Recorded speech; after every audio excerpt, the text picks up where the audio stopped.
I never thought a single voicemail could destroy someone's life. My name is Aaron. Back in late 2024, I moved into an old apartment complex on the south side of Chicago. I worked as an editor for true crime podcasts. My job was to listen to real horror stories, clean them up, and publish them online. Maybe that's why. When everything started happening to me, I convinced myself it was all in my head. At first, the apartment was cheap, too cheap. So cheap that the building manager wouldn't even look me in the eyes while I signed the lease. He only said one thing: if you hear noises above you at night, don't knock back. I laughed. He didn't. The building was called Marrow Heights, an old decaying complex built sometime in the 1970s. The hallways always smelled like wet pipes and mildew. The elevator got stuck constantly. And the strangest part? Only 3 apartments on the 3rd floor were occupied, and mine 306. But I never once saw anyone enter or leave 304. Not once. The first night was normal. The second night, I heard it for the first time. A soft knocking sound. Knock, knock, knock, coming from above me. I checked my phone. 2:13 a.m. I figured maybe somebody upstairs was moving furniture. Then the noise stopped. But 5 minutes later, I got a voicemail from an unknown number. I played it. At first there was only static, then breathing, slow, shaky breathing, and finally a woman whispering, "He knows you can hear him now." The message ended. A cold wave ran through my body. I immediately called the number back. It didn't exist. The next morning I asked the building manager, "Who lives above me?" He lit a cigarette and frowned. "Above you? There's nothing above 306. What do you mean?" "The 3rd floor is the top floor." He stared at me like I was joking, but I knew what I heard, clear as day, directly above me. That night, I decided to stay awake. I turned off all the lights and kept editing audio on my laptop. 1:47 a.m. Then the knocking started again, this time louder. Knock, knock, K-N-O-C-K, K-N-O-C-K, like someone slamming bare fists against the floor. My heartbeat echoed in my ears. Slowly, I looked up at the ceiling, and then a woman screamed. Short, sharp, but terrifyingly real. I nearly fell out of my chair. I rushed into the hallway searching for stairs to the upper floor, but the staircase ended right there. There was no 4th floor, no attic, nothing. Just solid concrete above the 3rd floor. I didn't sleep that night. Around 5 a.m., exhaustion finally knocked me out. Then my phone vibrated. Another voicemail. This one was 14 seconds long. I pressed play with shaking hands. Static. Then the same woman again. But now she sounded terrified. Like she was crying while whispering, "Don't open the ceiling." My throat went dry.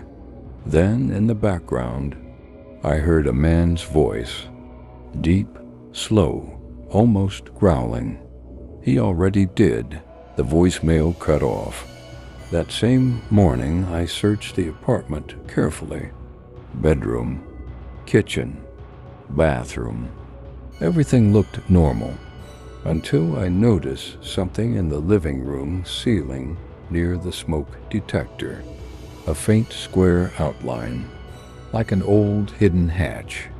I climbed onto a chair and scraped away some paint with my fingernail. Underneath, wood, old wood. My stomach dropped. because when I signed the lease, this entire section had been freshly painted over. Someone had intentionally hidden it. That night, I invited my friend Mark over. Mark worked as a police dispatcher. After hearing my story, he laughed.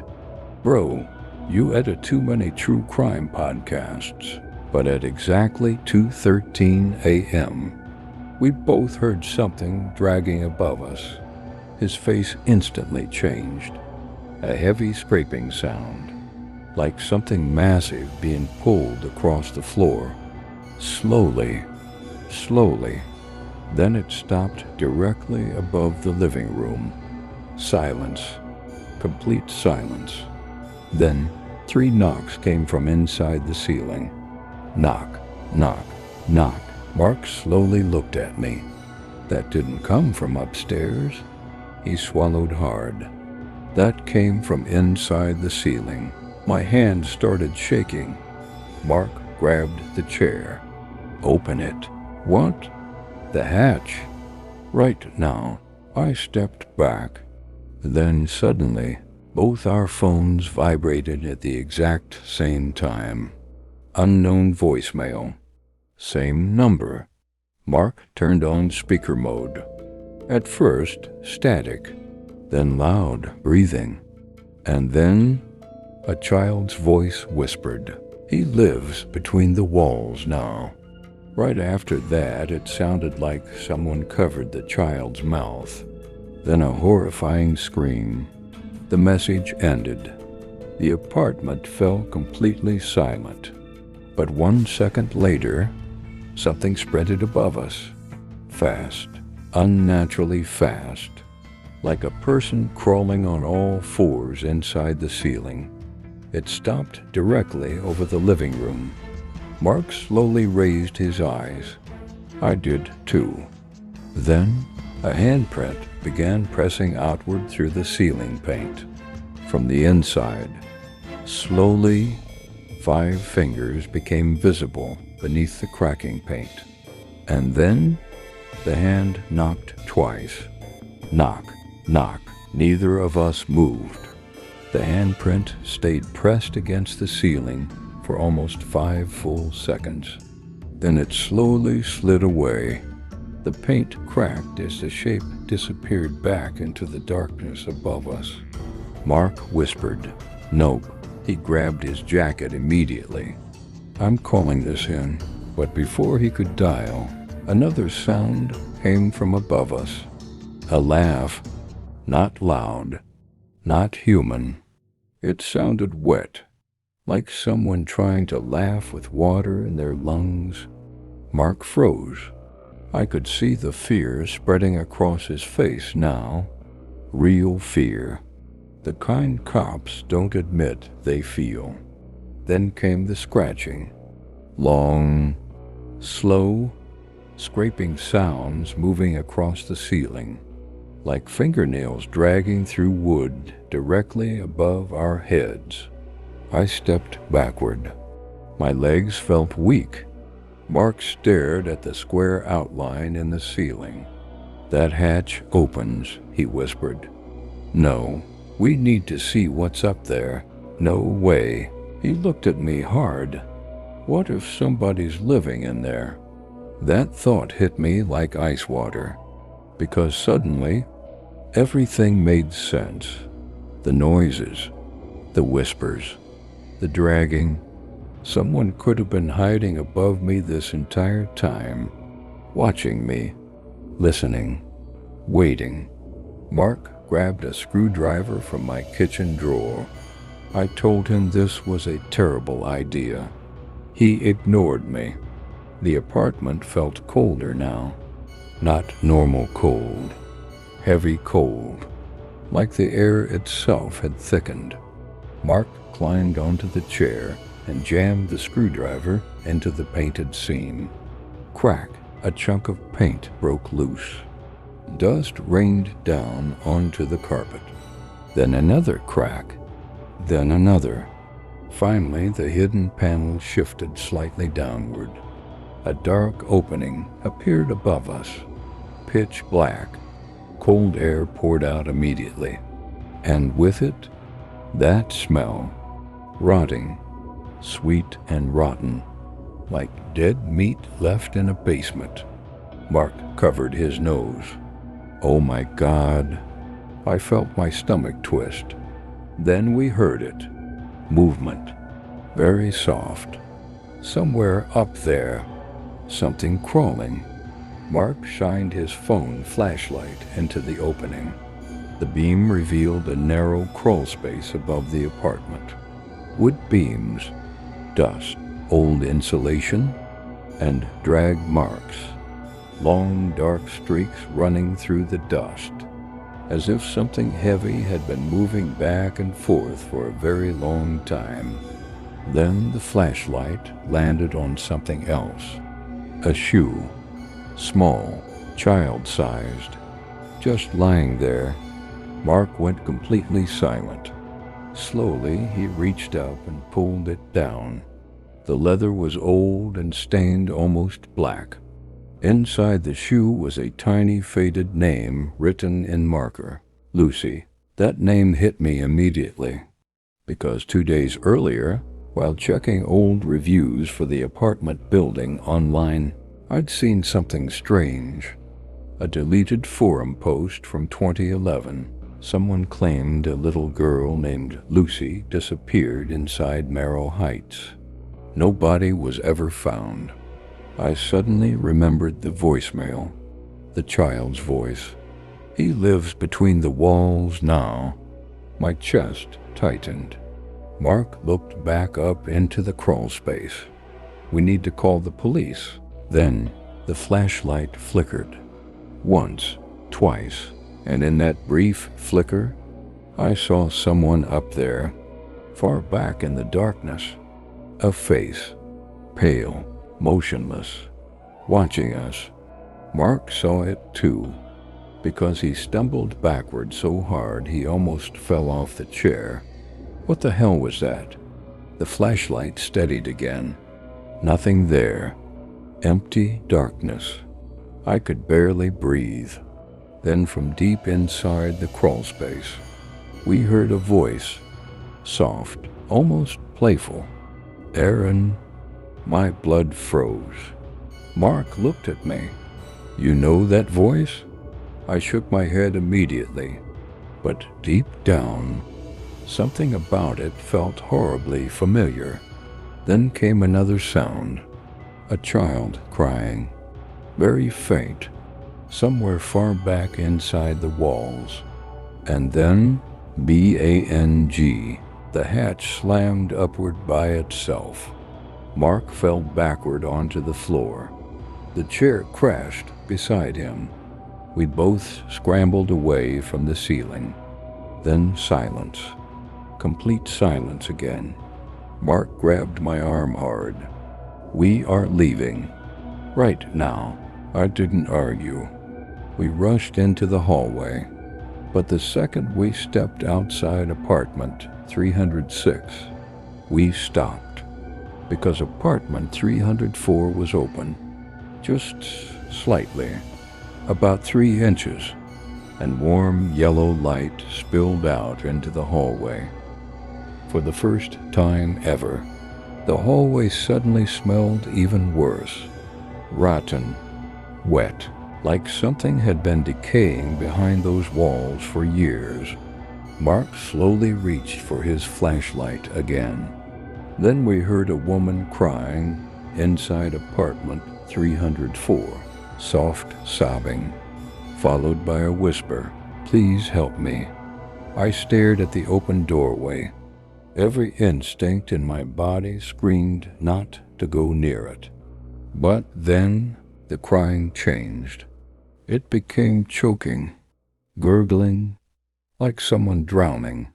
Mark stepped toward the apartment. "Hello?" The crying stopped instantly. Silence. Then a deep male voice answered from inside the darkness. "She shouldn't have talked to you." The apartment door suddenly creaked open wider on its own, and both of us saw it. A hallway inside the apartment covered completely in plastic sheets. floor to ceiling, dark stains underneath them, and at the very end of the hallway, someone standing there, tall, unnaturally thin, head tilted sideways, watching us without moving. Then the hallway light flickered, and the figure was suddenly closer, much closer. Mark whispered, "Run," and the thing inside apartment 304 started charging toward us. We ran. The second that thing started moving toward us, every survival instinct in my body took over. Mark grabbed my arm and dragged me down the hallway. Behind us, we heard bare feet slamming against the floor. Fast, too fast. The hallway lights flickered violently as we reached the stairwell door. Mark shoved it open. We practically fell down the stairs. Then silence. No footsteps. Nothing chasing us anymore. Just our breathing echoing through the concrete stairwell. Mark slammed the door shut and leaned against it, gasping for air. What the hell was that? I couldn't answer, because deep down, I already knew. Whatever we saw in apartment 304 wasn't normal. It wasn't a squatter. It wasn't some drug addict hiding in the building. There was something deeply wrong inside Merrill Heights.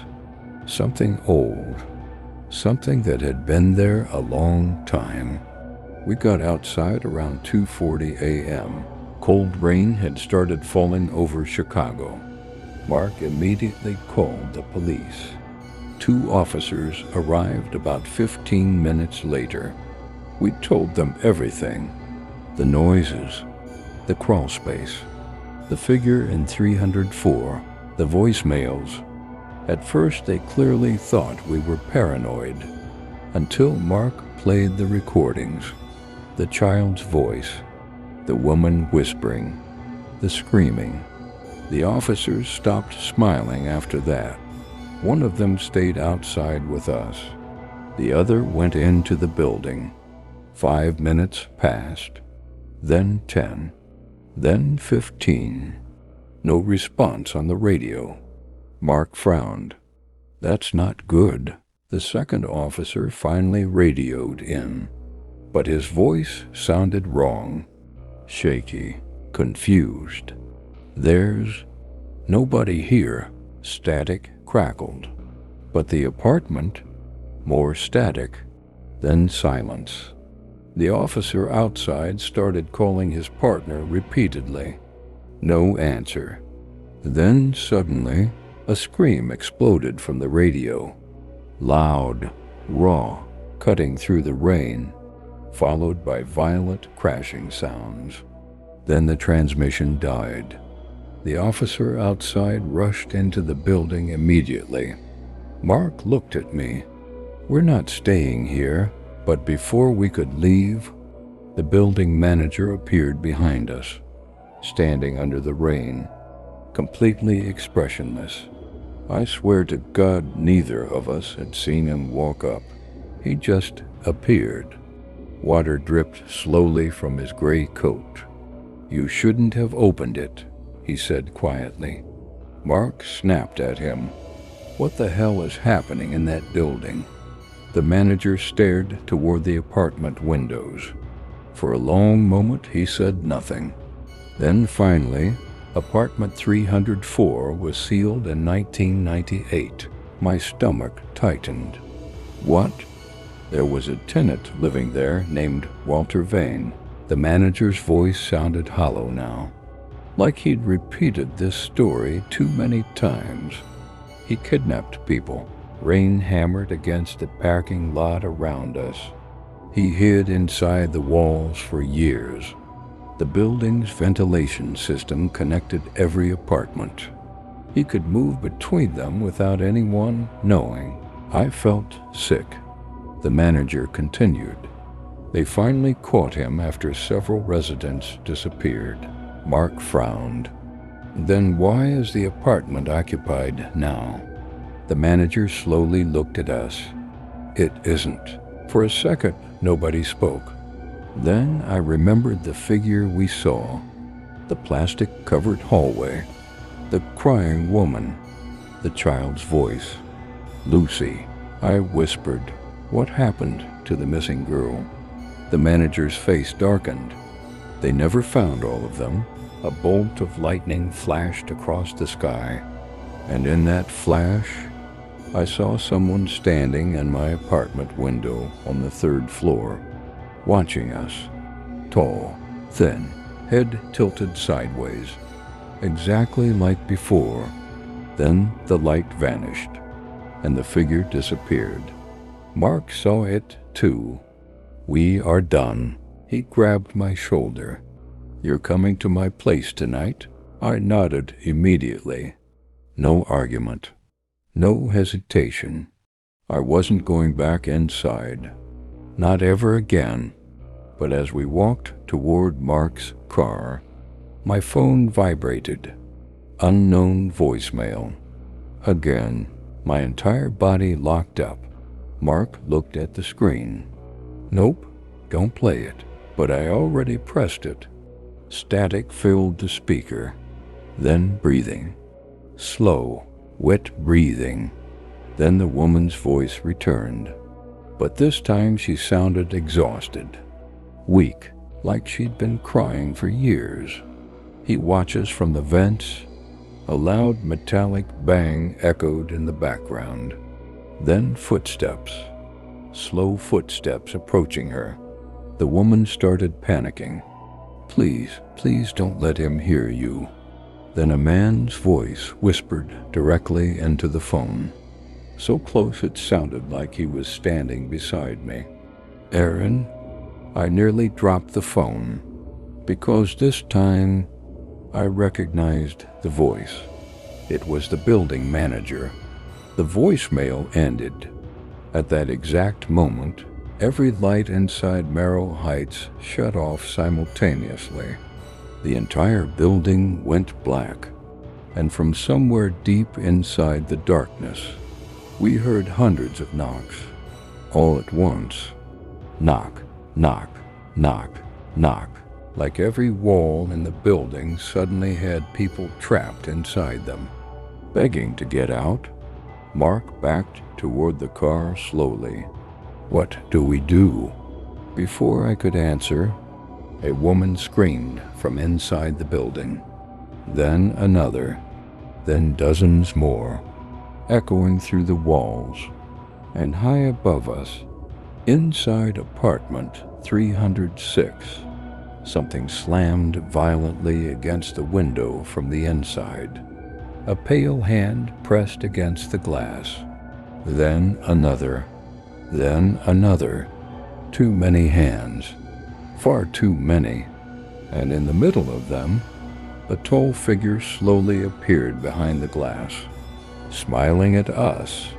The building manager whispered beside me, "He knows your name now." Then all the screaming suddenly stopped. Dead silence. And the figure in the window lifted one finger slowly, pointing directly at me.